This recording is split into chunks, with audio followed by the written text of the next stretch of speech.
Hello students, कैसे हो सब। हम इकोनॉमिक्स की क्लास 12th के लिए न्यू सीरीज स्टार्ट करने जा रहे हैं। इकोनॉमिक्स के लिए हमारी दो बुक्स है, Indian economic development and macroeconomics. हम Indian economic development book start कर रहे हैं, जिसका फर्स्ट चैप्टर है Indian economy on the eve of independence.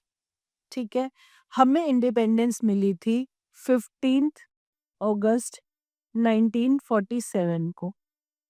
इस दिन हमारी इकोनॉमी की कैसी सिचुएशन थी वो हम इस चैप्टर से पढ़ेंगे। हमें पता चलेगा कि हमारी इंडियन इकोनॉमी की क्या स्टेट थी। इंडियन इकोनॉमी इतनी स्टैग्नेंट, इतनी अंडर डेवलप्ड क्यों थी, और हमारी हिस्ट्री की हमारी इकोनॉमी पे क्या इम्पैक्ट रहा। हम सबसे पहले जानते हैं कि ब्रिटिशर्स इंडिया क्यों आए। उन्हें हमारी इकोनॉमी को यूज करना था एज फीडर इकोनॉमी, ऐसी इकोनॉमी जो सप्लीमेंट करे उनकी इकोनॉमी की ग्रोथ के लिए। इंडिया के पास बहुत सारी चीजें थी, रॉ मटेरियल था।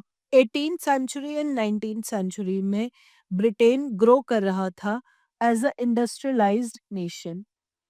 ब्रिटिशर्स के इंडिया में आने के पहले इंडिया एक इंडिपेंडेंट इकोनॉमी थी, जहाँ पे मेन सोर्स ऑफ लाइवलीहुड था एग्रीकल्चर। लेकिन उसके साथ ही इंडिया अपनी हैंडीक्राफ्ट इंडस्ट्री के लिए भी बहुत फेमस था। Cotton industry, silk, metal and precious stone, ये सब इंडिया की कुछ फेमस चीजें थी जो इंडिया से बाहर एक्सपोर्ट करी जाती थी। लेकिन ब्रिटिशर्स ने इंडिया को एक डिपेंडेंट एंड पुअर कंट्री बना दिया। एग्रीकल्चर सेक्टर की क्या सिचुएशन थी? 85% of population was dependent on agriculture. 85% of population काफी ज्यादा पॉपुलेशन है। Majority of population agriculture sector पे ही डिपेंडेंट थी, लेकिन ये सेक्टर बहुत ज्यादा स्टेगनेंट था, वेरी लो प्रोडक्टिविटी थी। ऐसा था क्यों? एग्रीकल्चर सेक्टर की इतनी लो प्रोडक्टिविटी का रीजन था मेनली जमींदारी सिस्टम, हमारा land settlement system, lack of irrigation facility, high dependence on rain, and negligible use of fertilizers.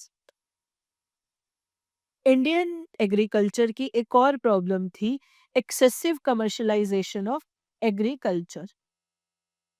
हम जमींदारी सिस्टम को थोड़ा डिटेल में पढ़ते हैं। जमींदार्स होते हैं ओनर ऑफ द लैंड, जमीन के मालिक। वो अपनी जमीन को देते हैं यूज करने के लिए टाइलर्स या कल्टीवेटर्स को, जो होते हैं एक्चुअल फार्मर्स। वो लैंड पर खेती करते हैं और जमींदार ओनर होने के नाते फार्मर से लेते हैं हैवी लगान। ये लगान कुछ कुछ केसेस में 90% ऑफ प्रोड्यूस तक हो सकता जो ये लगान था वो जमींदार एंड ब्रिटिशर्स आपस में बांट लेते थे। एक्चुअल फार्मर्स को कुछ बेनिफिट नहीं होता था और वो अल्टीमेटली डेट ट्रैप में ही फंसते चले जाते थे। हमारी एक और बड़ी प्रॉब्लम थी कमर्शियलाइजेशन ऑफ एग्रीकल्चर, जिसके अंदर कैश क्रॉप्स ज़्यादा उगाई जाती हैं फूड ग्रेन्स के कंपैरिजन में, क्योंकि ब्रिटिशर्स फोर्स करते थे हमें ऐसा करने के लिए। इंडिगो मूवमेंट के बारे में तो सबने सुना ही होगा। एग्रीकल्चर सेक्टर इन सभी रीजंस की वजह से बहुत सफर कर रहा था। इंडस्ट्रियल सेक्टर की भी सेम सिचुएशन थी एग्रीकल्चर सेक्टर के जैसे ही। सबसे पहले ब्रिटिशर्स ने फॉलो करी policy of systematic deindustrialisation, जहां पे इंडिया की इंडस्ट्री को सिस्टमैटिकली खत्म किया गया। India became major exporter of raw material, और वो रॉ मटेरियल यूज होता था ब्रिटिश इंडस्ट्रीज में। और जो ब्रिटिश इंडस्ट्रीज का फिनिश गुड्स थी वो इंडिया में ही सेल करी जा रही थी। ऐसा करने की वजह से इंडिया की हैंडीक्राफ्ट इंडस्ट्री पूरी तरह डिक्लाइंड हो गई और इस डिस्ट्रक्शन के मल्टीफोल्ड इफेक्ट्स हुए। जैसे ही ये इंडस्ट्री डिक्लाइन हुई, डिस्ट्रक्ट हुई, इसकी वजह से बहुत हाई अनएम्प्लॉयमेंट हो गई और वो ही अनएम्प्लॉयड लोग एक्स्ट्रा बर्डन बन गए हमारे एग्रीकल्चर सेक्टर। इंडिया में कैपिटल गुड इंडस्ट्रीज भी नहीं थी। इंडिया में लेट 19th सेंचुरी में कुछ इंडस्ट्रीज सेटअप करी गई, लेकिन वो मेनली कॉन्सेंट्रेटेड थी कुछ ही एरियाज में, जैसे कि महाराष्ट्र, गुजरात और बंगाल वगैरह। पब्लिक सेक्टर का भी बहुत लिमिटेड रोल था। British government paid least attention to India's industrialisation. इन सभी रीजंस की वजह से हमें समझ आया कि इंडिया की इंडस्ट्रियल सेक्टर कितना ज़्यादा प्रॉब्लम फेस कर रहा था। अब हम बात करते हैं फॉरेन ट्रेड के बारे में। एंशियंट टाइम में इंडिया एक बहुत इम्पोर्टेंट ट्रेडिंग नेशन हुआ करता था, पर ब्रिटिशर्स की ट्रेड एंड टैरिफ पॉलिसी की वजह से इंडिया का फॉरेन ट्रेड एडवर्सली अफेक्ट हुआ। इंडिया बस एक एक्सपोर्टर बनकर रह गया प्राइमरी प्रोडक्ट्स का, जैसे कि रॉ सिल्क, कॉटन, वूल, शुगर, इंडिगो, जूट।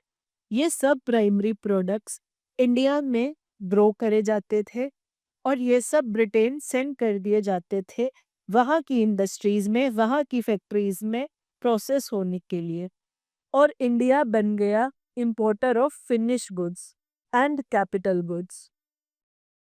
इसके साथ साथ ब्रिटेन ने मेंटेन करी मोनोपोली ओवर इंडियन ट्रेड, जिसके अंदर इंडिया सिर्फ ट्रेड कर सकता था ब्रिटेन के साथ, अदर यूरोपियन नेशंस के साथ इंडिया ट्रेड नहीं कर सकता था। इंडिया की टैरिफ पॉलिसी भी बहुत अनफेवरेबल थी। क्या कि डेमोग्राफिक कंडीशंस के बारे में अगर हम देखें तो सबसे पहली सेंसस कराई गई थी 1881 में, जो कि अब हर 10 साल बाद कराई जाती है। On the eve of independence, जब इंडिया आज़ाद हुआ, इंडिया का लिटरेसी रेट बहुत ही कम था, लेस देन 16%, और ये फीमेल्स के लिए और भी कम था, लेस देन 7%। लाइफ एक्सपेक्टेंसी बहुत कम थी, जस्ट 32 ईयर्स। ज़्यादा थी तो पॉवर्टी। मोर्टालिटी रेट भी बहुत ज़्यादा था। Infant mortality rate alarming situation पे था। ऐसा क्यों था? क्योंकि उस टाइम पर वाटर एंड एयरबोर्न डिसीज बहुत ही ज़्यादा प्रेवलेंट थी। इंडिया का ऑक्यूपेशनल स्ट्रक्चर कैसा था? अराउंड 75 to 80% लोग प्राइमरी सेक्टर या एग्रीकल्चर सेक्टर में इन्वॉल्व थे। Manufacturing sector only 10% and service sector almost 15% था। सदर्न स्टेट्स ऑफ इंडिया में सर्विस सेक्टर ग्रो कर रहा था। ब्रिटिश राज में इंफ्रास्ट्रक्चर ने कुछ ग्रोथ देखी, mainly in railways, ports, communication, telegraph and power generation, क्योंकि ये सब जरूरी थे ब्रिटिश इंटरेस्ट के लिए। रोड्स बनाई गई कि आर्मी को और रॉ मटेरियल को मोबिलाइज करा जा सके, पर ये British army and British nationals के लिए ही था।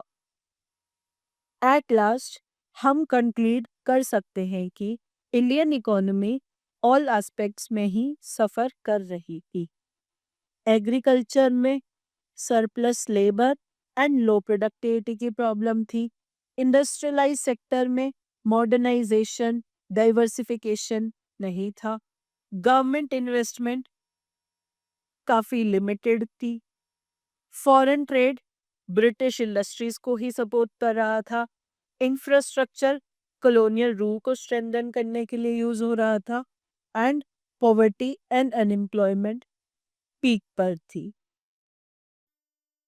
आई होप आपको ये चैप्टर इंटरेस्टिंग लगा होगा, समझ आया होगा कि इंडिया ने क्या-क्या प्रॉब्लम फेस करी ब्रिटिश राज के दौरान एंड इंडिया की क्या सिचुएशन थी on the eve of independence. Thank you.